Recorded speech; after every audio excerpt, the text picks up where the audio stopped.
So the next thing, once your underglaze has dried on your Sgraffito carved project, before we start carving, I want you to understand the reason why we are using underglaze on this project. So the clay body actually has pores like your skin, okay?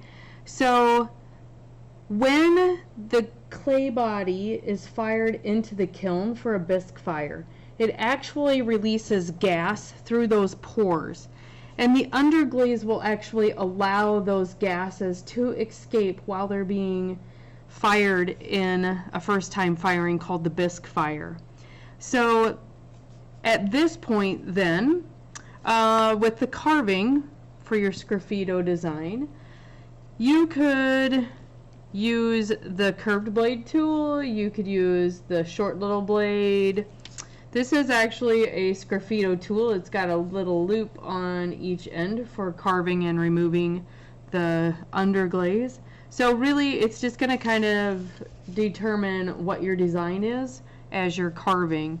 So you're just going to actually start scraping away. So as you're carving your design, you're actually removing part of the clay body itself. So I'm scraping down through that black underglaze and just removing however much I want.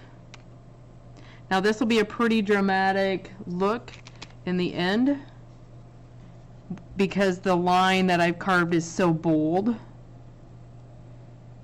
And so remember, anything that you see as just being the clay body is going to be white because we're using a white earthenware clay.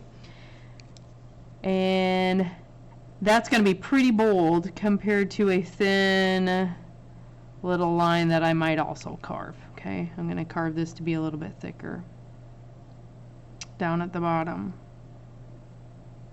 Okay, so the other thing is you could also experiment with what this tool would do, the actual Sgraffito tool, and it's just kind of a little loop, but it might give you a cool little mark as you carve away your design.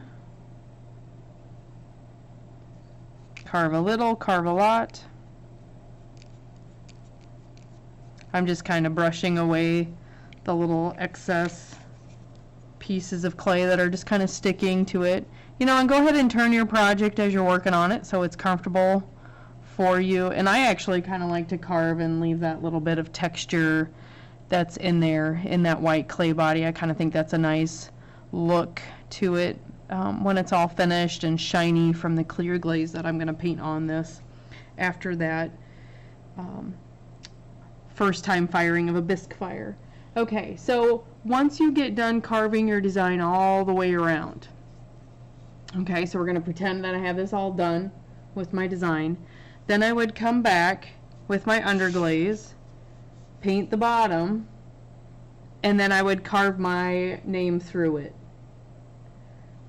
Okay, and then this just needs to completely dry out to being bone dry. There's no more water in it. It's completely dry. It's completely fragile, so we'd need to be careful with it. And then it's ready for its bisque fire.